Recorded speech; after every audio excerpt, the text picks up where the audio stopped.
Everyone, welcome to B classes. आज हम इस वीडियो में बहुत ही इंपॉर्टेंट चैप्टर मैक्रो इकोनॉमिक का डिस्कस करने वाले हैं, जिसका नाम है method of calculating national income.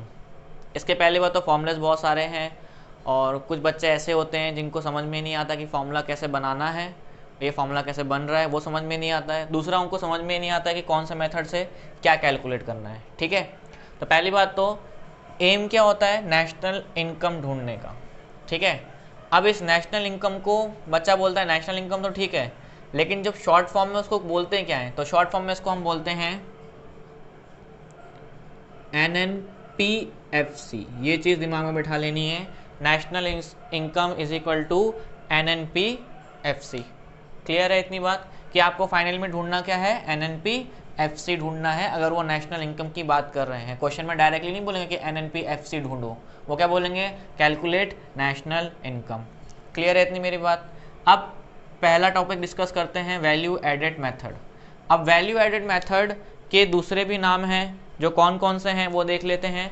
Value added method के दूसरे नाम है आपका product method, industrial origin method and net output method. ये सारे नाम भी अलग अलग हो सकते हैं। बेसिकली बुक में आपको यही या क्वेश्चंस में आपको यही मिलेगा, किस्मत खराब हो तो ये मिल सकते हैं, तो ये भी चीज़ें याद रख लेना। ठीक है, अब वैल्यू एडेड मेथड में सर हमें मिलेगा क्या, वैल्यू एडेड मेथड में आपको मिलता है GDP-MP। अब ये चीज़ होती क्या है वो देखेंगे, पहले हम डेफिनेशन पढ़ लेते हैं, फिर मैं आपको समझाऊंगा क्या होता है। Contribution of all production unit for production of goods and services in domestic territory of a country in 1 year is called GDP-MP। जितने भी प्रोडक्शन यूनिट हैं उनका जो कंट्रीब्यूशंस है गुड एंड सर्विसेज को रेडी करने में, उसकी कंट्रीब्यूशन जो है उसको हम क्या बोलते हैं, GDP-MP। मतलब जितना उन्होंने पैसा लगाया या उन्होंने अपनी जो वैल्यू सर्विसेज दी है गुड एंड सर्विसेज बनाने में, उसको क्या बोलते हैं, GDP-MP। वो क्या होना चाहिए, डोमेस्टिक टेरिटरी में होना चाहिए, वो बात याद रखना है। एक साल का हिसाब किताब होता है या एक साल की कैलकुलेशन होती है इसमें, तो दोबारा से जब तक ये क्लियर ना हो तब तक आगे मत बढ़ना। Contribution of all production unit, मतलब सभी प्रोडक्शन यूनिट का जो कंट्रीब्यूशन है किस चीज़ के लिए, प्रोडक्शन के लिए, किसके, गुड एंड सर्विसेज के, किस में, डोमेस्टिक टेरिटरी में of a country in 1 year is called GDP-MP। इतनी बात क्लियर हो गई कि GDP-MP आपको मिलेगा वैल्यू एडेड मेथड में। अब वैल्यू एडेड का मतलब क्या होता है वो हम समझेंगे। पहले फॉर्मूला देख लेते हैं, value of output product minus intermediate consumption. अब वैल्यू ऑफ आउटपुट का मतलब होता है कि जो फिनिश गुड, लास्ट में जो गुड बन के रेडी हो गया है तो उसकी फाइनल अमाउंट क्या है, वो ये हो गया। और इंटरमीडिएट कंजप्शन का मतलब होता है कि आप जो भी गुड्स बना रहे हो तो उससे पहले आपने रॉ मटेरियल परचेस किया होगा, तो ये है value of raw material. Clear है। फॉर एग्जाम्पल, हमने एक लकड़ी खरीदी, बड़ी सी लकड़ी खरीदी, वो हमें 1000 रुपये में पड़ी। अब इस लकड़ी को हमें कन्वर्ट करना है फर्नीचर में, वैल्यू ऑफ आउटपुट। अब लकड़ी खरीदी 1000 रुपये में, फर्नीचर लास्ट में जो बन के रेडी हुआ उसकी लास्ट की जो अमाउंट है वो अपने को पड़ी 11,000 रुपये की। ठीक है, MRP क्या हुआ, 11,000 का। तो अब उस 11,000 की 1,000 की जो लकड़ी थी उसमें कितना काम और हुआ है कि वो 11,000 की बन गई, 10,000 का काम और हुआ है। तो यहाँ पर आपको कितना मिल जाएगा, 10,000। 11,000 माइनस 1000 इज इक्वल टू 10,000। तो कितने रुपए का वैल्यू ऐड हुआ है, 10,000 का वैल्यू और ऐड हुआ है। अगर इस 1000 रुपये की लकड़ी को मैं ऐसे ही छोड़ देता और उस पर कुछ भी काम नहीं करता तो इसकी वैल्यू क्या बढ़ती, नहीं बढ़ती। क्या ये रॉ मटेरियल फिनिश गुड में कन्वर्ट होता, नहीं होता। समझ में आया। तो वैल्यू एडेड क्लियर हो गया कि वैल्यू एडेड का मतलब क्या हो रहा है कि जो लोग उस पर काम कर रहे हैं और उससे उसकी वैल्यू कितनी इंक्रीज हुई है, वो वैल्यू एडेड। कितने से इंक्रीज हो गई, 1000 रुपये की चीज़ 11,000 में कन्वर्ट हो गई, तो कितने से बढ़ी, वो वैल्यू एडेड। क्लियर है। अब वैल्यू ऑफ आउटपुट का फॉर्मूला क्या होगा, सेल। अगर पूरे साल में आपने पूरी सेल कर दी तो टोटल सेल, या तो सेल प्लस चेंजिंग स्टॉक, मतलब कि जितना स्टॉक आपके पास बच गया है उसको हम बोलते हैं चेंज इन स्टॉक। क्लियर है। अब चेंजिंग स्टॉक का फॉर्मूला सबको पता ही है, अगर आपने अकाउंट्स पढ़े तो अकाउंट्स में भी होगा, closing stock minus opening stock. ये इजी है, इसको नहीं आता है वो सारे फॉर्मूलेस लिख लो, जो लोग नोटबुक में लिखना चाहे वो लिख सकते हैं। सबसे बेनिफिट चीज़ ये होती है, अगर मेरी वीडियो चल रही है भले पॉज कर सकते हो, पॉज कर लो। ये सारी चीज़ें जैसे अगर आप नोट्स बनाते जाओगे तो माइंड में आपके क्लियर होते जाएगी क्या चीज़ें चल रही हैं चैप्टर में।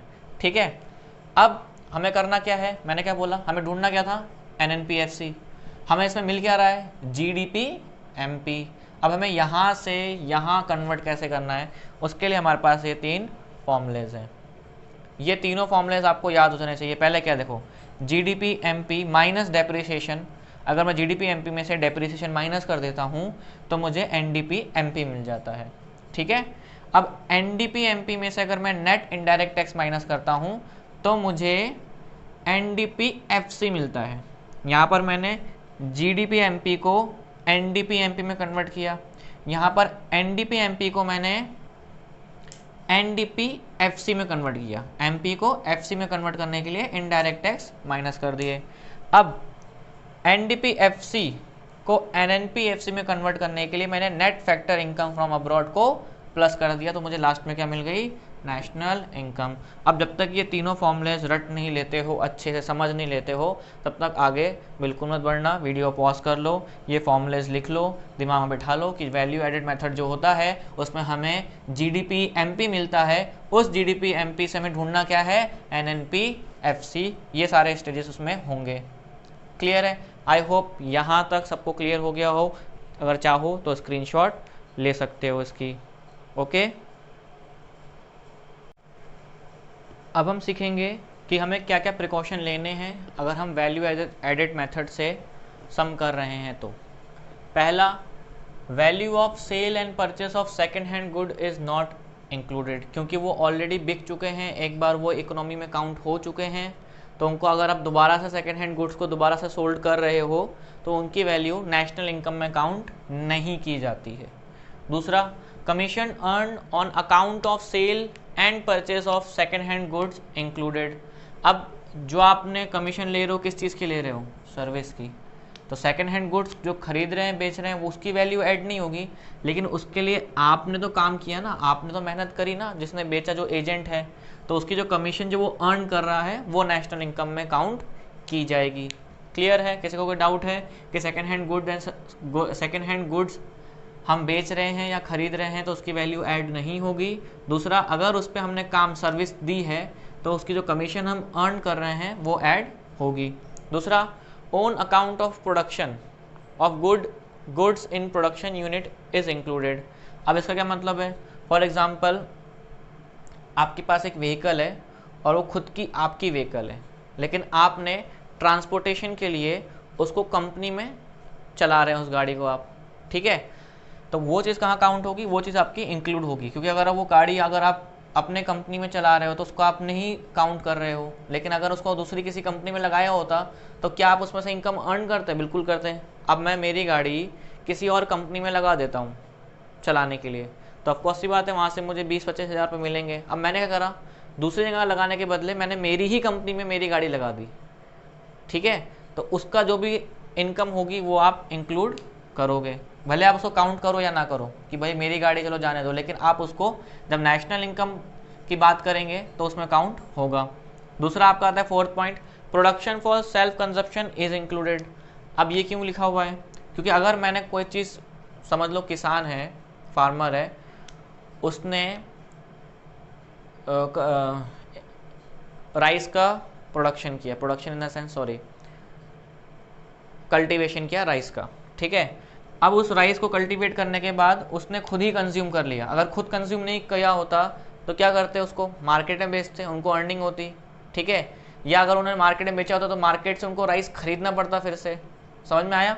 तो अगर production for self consumption is included, अगर आपने कोई चीज़ प्रोड्यूस करी और उसका कंजप्शन खुद ही कर लिया तो उसकी अमाउंट भी आप ऐड करोगे नेशनल इनकम में। Fifth, value of intermediate is not included. अब ये बहुत बड़ा सवाल आता है किसी किसी के कि इंटरमीडिएट का वैल्यू हम क्यों नहीं ऐड कर रहे हैं।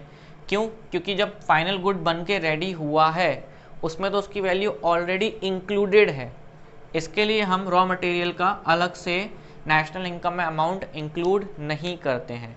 फॉर एग्जांपल मैंने इससे पहले जो आपको मैंने बताया था कि मैं लकड़ी को कन्वर्ट कर रहा हूँ फर्नीचर में, तो फर्नीचर मेरा जो फाइनल अमाउंट थी वो 11,000 की थी, उस 11,000 में 1,000 रुपये ऑलरेडी इंक्लूडेड हैं, तो अलग से मैं उस 1,000 रुपये को कैलकुलेट नहीं करूँगा। अगर करूँगा तो क्या हो जाएगा, नेशनल इनकम में 11,000 के बदले 12,000 ऐड हो जाएंगे। समझ में आया? तो वो कहीं ना कहीं एक तरह से फेक इन्फॉर्मेशन मिलेगी हमें, या गलत इन्फॉर्मेशन हम ऐड कर रहे हैं। तो क्या बोला है यहाँ पर कि जो इंटरमीडिएट है, वैल्यू ऑफ इंटरमीडिएट, वो ऐड नहीं होगा।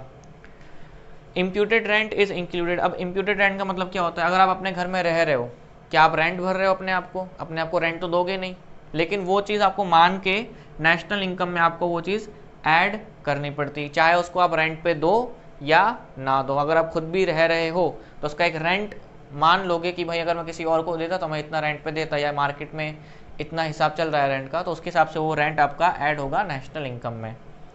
लास्ट आता है service of self consumption are not included. अगर आप खुद जो कंजप्शन कर रहे हो उसमें आपने खुद को सर्विस दी है, तो वो चीज़ हम, पहली बात तो हम उसका अनुमान नहीं निकाल सकते या उसको हम कैलकुलेट नहीं कर सकते। हम खुद को सर्विस दे रहे हैं तो उसका हम प्राइस, तो मैं खुद को अगर मेरे आपको सर्विस दूँ तो मैं तो बोलूँगा ना कि मैं बहुत अच्छा हूँ, ये सर्विस की तो वैल्यू तो 50,000 होनी चाहिए, तो ऐसा नहीं होता है। ठीक है, तो क्या बोला गया है कि जो सेल्फ कंजप्शन के लिए जो भी आप सर्विस खुद को दे रहे हो वो आपकी इंक्लूड नहीं होगी।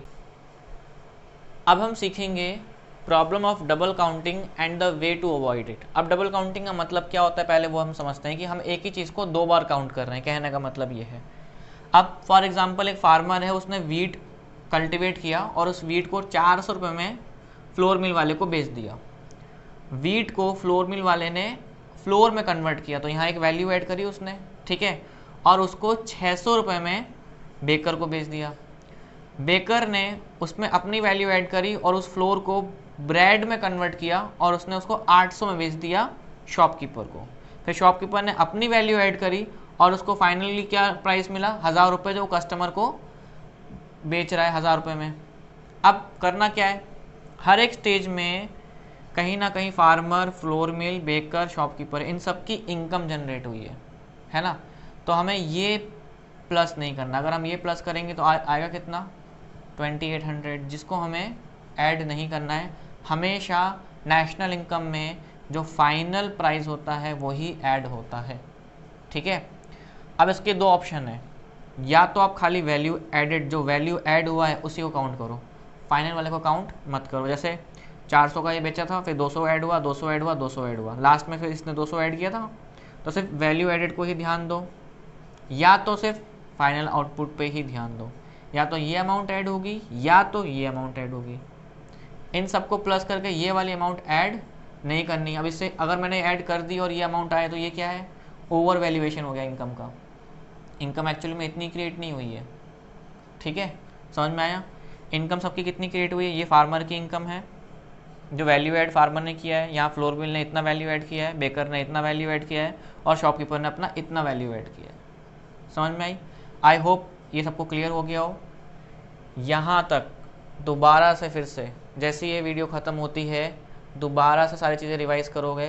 पहली बात तो कौन कौन से मेथड हैं, वैल्यू एडेड मेथड में हमने क्या क्या चीज़ें सीखी थी, वो 3 फॉर्मूलेज हैं वो रिवाइज़ करोगे, प्रिकॉशंस हमने देखे थे वो रिवाइज़ करोगे, उसके बाद ये रिवाइज़ करोगे। इसके बाद अब नेक्स्ट वीडियो में हम दूसरा मेथड समझेंगे। तब तक के लिए ये मेथड आपके दिमाग में अच्छे से फिट हो जाना चाहिए। ओके।